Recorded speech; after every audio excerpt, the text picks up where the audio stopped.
लक्ष्मण ने जैसे ही अपने मुंह से वो शब्द निकालते हुए गर्वित को जवाब दिया, वैसे ही उसने अपने ऊपर गर्वित की तरफ से आने वाले दबाव को महसूस किया। लक्ष्मण ने 2 कदम पीछे की तरफ लिए और अपनी बात का स्पष्टीकरण देते हुए बोला, सर्दियों की छुट्टियां भी खत्म हो गई है और शादियों का भी सीजन लगभग खत्म हो गया है, इसीलिए शायद ट्रेन बहुत कम चल रही है। मुझे कार की चाबियां दो। गर्वित को शायद लक्ष्मण के स्पष्टीकरण से कुछ खासा फर्क नहीं पड़ा था। अभी तो गर्वित के मन में बस किसी भी तरह जल्दी से जल्दी जोधपुर पहुंचने की जिद मची पड़ी थी। क्या? गर्वित के एकाएक कार की चाबी मांगने से लक्ष्मण पूरी तरह से सकपका गया था। कुछ सेकंड्स तक तो लक्ष्मण को गर्वित का अंदाजा समझ में भी नहीं आया। किसी भौचक्के मूर्त की तरह लक्ष्मण गर्वित को ही देखता रह गया था। लक्ष्मण को जयपुर ब्रांच वालों ने गर्वित के काम को लेकर और जयपुर में इधर उधर जाने के लिए कार दे रखी थी। कमरे से कार की चाबियां लाते हुए लक्ष्मण को एहसास हुआ कि आखिर गर्वित करना क्या चाहता है। तभी अचानक से लक्ष्मण का मुंह खुला और उसने गर्वित से कहा, साहब, गर्वित साहब, आप जोधपुर तो नहीं जा रहे हैं ना? हाँ, गर्वित कार से ही जोधपुर जाना चाहता था। वो 5:30 बजे की फ्लाइट का इंतजार नहीं कर सकता था और कल को अगर फ्लाइट लेट हो गई या उसका समय बदल दिया गया तो गर्वित को जोधपुर पहुंचते पहुंचते रात हो जाएगी। गर्वित ने लक्ष्मण के सवाल का कोई जवाब नहीं दिया, बल्कि अपनी कठोर अंदाज में ठंडी आवाज में कहा, तुम इधर जयपुर में ही रुको, खन्ना साहब को समझा देना और बाकी के ऑफिस के जो भी काम है ना तुम देखना, वित्तीय विभाग और अर्थशास्त्र विभाग वालों को भी समझा देना। ये सब कहने के बाद गर्वित थोड़ा रुका और उसके बाद अपनी बात को खत्म करते हुए बोला, और मेरी मदद करो कमरे को साफ करने में और सामान डालो मेरे बैग में, चलो अभी जल्दी। ये कहने के बाद लक्ष्मण गर्वित के साथ उसके कमरे में गया और गर्वित के आदेश का पालन करते हुए गर्वित का सामान तैयार कर दिया था। गर्वित ने लक्ष्मण से कोई बात नहीं की, बस अपना सामान उठाया और लिफ्ट से नीचे की तरफ निकल चुका था। होटल से निकलने के बाद और कार में घुसने के बाद गर्वित ने सीट बेल्ट भी नहीं लगाया था। उसे बस जल्दी से जल्दी जोधपुर पहुंचना था, इसलिए गर्वित ने कार स्टार्ट की और उसे सड़क पर दौड़ाने लगा था। लेकिन जोधपुर अभी भी 500 किलोमीटर दूर था। आशना पहले भी एक बार गर्वित के ऑफिस जा चुकी थी, इसलिए वो गर्वित के ऑफिस वाले रास्ते से पूरी तरह से वाकिफ थी। गर्वित के ऑफिस पहुंचकर आशना ने कार को अंडरग्राउंड पार्किंग में पार्क किया और लिफ्ट लेकर ऊपर गर्वित के ऑफिस के लिए रवाना हो गई थी। पिछली बार जब आशना गर्वित के ऑफिस आई थी तब उसे बाहर ही रोक लिया गया था, क्योंकि गर्वित ने उसका प्रवेश वर्जित करवा रखा था। लेकिन बाद में गर्वित के ऑर्डर आने के बाद आशना को ऑफिस में दाखिला मिल गया था। लेकिन आज तो ऑफिस में किसी को भी गर्वित की तरफ से कोई निर्देश नहीं मिले थे, इसीलिए वो आशना के अंदर जाने से थोड़ा हिचकिचा रहे थे। गर्वित की अनुमति के बिना वे लोग आशना को ऐसे ही ऑफिस में अंदर आने नहीं दे सकते थे, इसलिए रिसेप्शनिस्ट ने बड़े प्यार से आशना से कहा, मिस संजना, आज गर्वित सर ऑफिस में नहीं है। गर्वित ऑफिस में नहीं है? आशना एकाएक चौंक गई थी।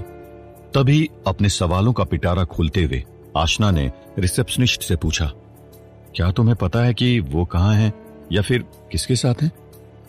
मुझे लगता है कि वो काम के सिलसिले से शहर के बाहर गए हैं, लेकिन मुझे ये नहीं पता कि वो कहां गए हैं। रिसेप्शन पर मौजूद एक स्टाफ मेंबर ने कहा।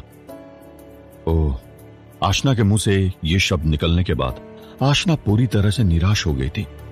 कुछ देर ऐसे ही खड़े रहने के बाद आशना ने उदासी भरी मुस्कान के साथ वहां मौजूद स्टाफ वालों को देखा और अपने चेहरे पर मुस्कान लिए और उन्हें शुक्रिया कहने के बाद गर्वित के ऑफिस से बाहर निकल चुकी थी। वापस अपनी कार में बैठने के बाद आशना का दिमाग पूरी तरह से खाली हो गया था।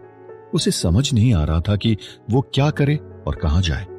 इसके बावजूद अपनी कार को स्टार्ट करते हुए आशना कार के साथ सड़क पर निकल चुकी थी। जिस रास्ते से आशना गर्वित के ऑफिस पहुंची थी, उसी रास्ते को पार करते हुए वापस आगे बढ़ती जा रही थी और आशना की नजरें बार बार अपने फोन पर ही जा रही थी, जो पास वाली सीट पर रखा हुआ था। 3 से 4 सिग्नल्स को क्रॉस करने के बाद आगे बड़ा मुहाना आ गया था, जहां से 3 रास्ते जा रहे थे। स्वाभाविक है, एक रास्ता छोटे राजमहल की तरफ ही जाता था, लेकिन आशना ने अचानक कार को साइड में रोक दिया था। आशना की नजरें उन 3 रास्तों पर थी और उसके हाथ स्टीयरिंग व्हील पर अपनी पकड़ जमाए बस आशना के निर्देश का इंतजार कर रहे थे। आशना कुछ गहरी सोच में डूबी हुई सी मालूम पड़ रही थी। थोड़ी देर बाद आशना ने अपना हाथ आगे बढ़ाया और अपने फोन को उठाते हुए उसमें गर्वित का नंबर ढूंढने लगी थी। करीब 3 से 4 लंबी लंबी सांसें लेने के बाद आशना ने गर्वित को कॉल कर दिया था। करीब 4 से 5 घंटे जाने के बाद गर्वित ने आशना का कॉल उठा लिया था, लेकिन आशना को गर्वित की आवाज नहीं आ रही थी। आशना को कुछ अजीब सी आवाज आ रही थी। ऐसा लग रहा था जैसे मानो गर्वित अपने ब्लूटूथ एयरपॉड्स को अपने फोन से कनेक्ट कर रहा था। इस पूरे अंतराल के दौरान आशना खामोश रही, लेकिन जब वो अजीब आवाज आनी बंद हो गई तब गर्वित खामोश नहीं बैठा और अपनी साफ और प्यार भरी आवाज में बोला, हाँ बोलो। गर्वित आशना से बात कर रहा था। क्या इसका मतलब यह हुआ कि गर्वित उससे नाराज नहीं था? गर्वित को कॉल करने से पहले आशना थोड़ी चिंतित थी। आशना को लग रहा था कि शायद अब गर्वित उससे कभी भी बात नहीं करेगा, लेकिन गर्वित की आवाज सुनकर और उसके मीठे प्यारे भरे बोल सुनकर आशना को अच्छा लगा था। आशना को सुकून मिला था और तुरंत ही आशना ने गर्वित से पूछा, तुम अपने काम के सिलसिले से कहां गए हुए हो? जयपुर। गर्वित की आवाज में गजब की शालीनता थी। जिस तरीके से गर्वित आशना से बात कर रहा था, ऐसा लग रहा था जैसे उन दोनों के बीच सब कुछ बहुत अच्छा है और 2 दिन पहले जो भी हुआ था ना, वो बस एक सपना था। ओह, आशना के मुंह से बाहर निकला। आशना गर्वित से यह पूछना चाहती थी कि वो जयपुर से जोधपुर वापस कब लौट रहा है, लेकिन जब आशना को याद आया कि कल सुबह वो छोटे राजमहल को छोड़ देगी तो सवाल का कोई तुक ही नहीं बनता था। अपने मुंह पर आए उन शब्दों को जैसे तैसे आशना ने अपने गले से नीचे उतार दिया था। कुछ देर फोन पर शांत रहते हुए आशना ने अपने फोन को टाइट पकड़े रखा था और उसके मुंह से एक शांत आवाज बाहर आई, 1 मिनट रुकना। गर्वित आशना के बोलने का इंतजार करने लगा तो वहीं आशना ने फोन को अपने कान से हटाया और ट्रेवल बुकिंग वेबसाइट पर जाकर आज की जयपुर की फ्लाइट की टिकट चेक करने लगी। गर्वित का सीधा और स्पष्ट तरीके से सवाल पूछने से आशना को थोड़ी शर्म आ गई थी। अपने फोन को हाथ में टाइट पकड़ते हुए और अपनी तेज धड़कती हुई सांसों को थामते हुए आशना ने गरिमापूर्ण ढंग से कहा, हां।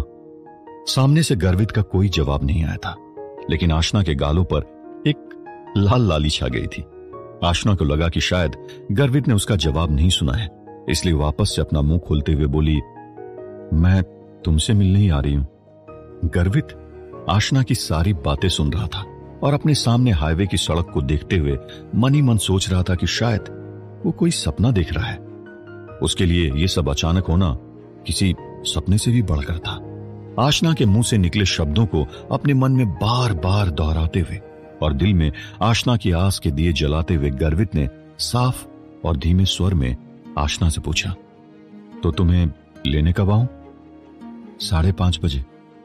आशना ने शालीनता से जवाब दिया और उसके बाद बात को खत्म करते हुए कहा, जयपुर अंतर्राष्ट्रीय हवाई अड्डे पर। जब पिछली बार आशना गर्वित के जोधपुर वाले ऑफिस में गई थी और मीटिंग जबरदस्ती अटेंड की थी, तब वहां पर जयपुर ब्रांच से भी लोग आ रखे थे और गलती से आशना को यह पता चल गया था कि गर्वित का जयपुर वाला ऑफिस जयपुर अंतर्राष्ट्रीय हवाई अड्डे से काफी दूर था। इसलिए आशना ने माफीनामे के तौर पर गर्वित से कहा, मुझे पता है कि तुम्हारा जयपुर वाला ऑफिस एयरपोर्ट से काफी दूर है, लेकिन मैं क्या करूं, जल्दी से जल्दी पहुंचने के लिए बस यही एक फ्लाइट थी। कोई बात नहीं, गर्वित ने शालीन अंदाज में आशना से कहा और उसके बाद अपनी बात को पूर्ण विराम की तरफ ले जाते हुए बोला, ठीक है, तो तुम जब प्लेन से उतर जाओ ना तो मुझे कॉल कर देना। हाँ ठीक है, ये सही रहेगा। ये बोलने के बाद भी आशना का फोन अभी भी उसके कान से चिपका हुआ था, लेकिन आशना को लगा कि शायद गर्वित और ज्यादा बात नहीं करना चाहता है और आशना को भी एयरपोर्ट के लिए निकलना था। इसलिए उसने अपनी बात को पूरी तरह से खत्म करते हुए कहा, ठीक है, चलो फिर मैं रखती हूं। ठीक है। गर्वित शायद अपने ही ख्यालों में डूबा हुआ था। उसके मुंह से ठीक है तो निकल गया था, लेकिन ऐसा लगा जैसे वो आशना से कुछ कहना चाहता था। उसे समझ नहीं आ रहा था कि वो कैसे कहे, या फिर यूं कहे कि वो भावनाओं में इतना बहक गया था कि उसके मुंह से निकलना कुछ और था, लेकिन आशना की बात पर ठीक है निकल चुका था। जब आशना को भी गर्वित से फोन रखने की अनुमति मिल गई और जब आशना फोन रखने ही वाली थी कि तभी गर्वित ने अपना मुंह खोलते हुए कहा, परेशान करने वाली। जैसे ही आशना ने गर्वित के मुंह से ये शब्द सुने, उसकी उंगली उस लाल बटन को दबाते हुए रुक सी गई और तुरंत ही गर्वित से बोली, हाँ क्या हो गया? क्या अब तुम्हारी तबीयत ठीक है? तुम कैसा महसूस कर रही हो? गर्वित ने अब सवालों का गुच्छा बाहर निकाला। हाँ, मैं अब पूरी तरह से ठीक हूं। आशना ने भी गर्वित का सवाल का तुरंत जवाब दिया। अपनी बात को खत्म करते हुए आशना ने दोबारा कहा, मैं तो सुबह ही ठीक हो गई थी। ठीक है। जब आशना ने गर्वित के मुंह से यह सुना तो अगले पल उसे ख्याल आया था कि गर्वित उससे कहेगा कि चलो मिलते हैं या फिर ऐसा ही कुछ, लेकिन उसने सोचा भी नहीं था कि गर्वित उसे फिर से वही शब्द कहेगा या यूं कहें कि उसके निकनेम से वापस उसे बुलाएगा, परेशान करने वाली। आशना फोन पर गर्वित के हाव भाव नहीं देख सकती थी, लेकिन जिस अंदाज में गर्वित आशना से बात कर रहा था उससे ऐसा प्रतीत हो रहा था कि गर्वित के पास कहने के लिए बहुत कुछ है। उसकी बातें अभी खत्म नहीं हुई है, इसलिए आशना ने भी चुप रहते हुए गर्वित के मुंह से आगे आने वाले शब्दों का इंतजार करना ठीक समझा था। कुछ देर बाद आशना को गर्वित के मुंह से कुछ गंभीर शब्द सुनाई दिए। मुझे माफ कर दो, आई एम सॉरी। क्योंकि आशना को नहीं पता था कि गर्वित इस तरह से उससे अचानक माफी मांग लेगा, इसलिए आशना को समझ नहीं आ रहा था कि वो क्या बोले।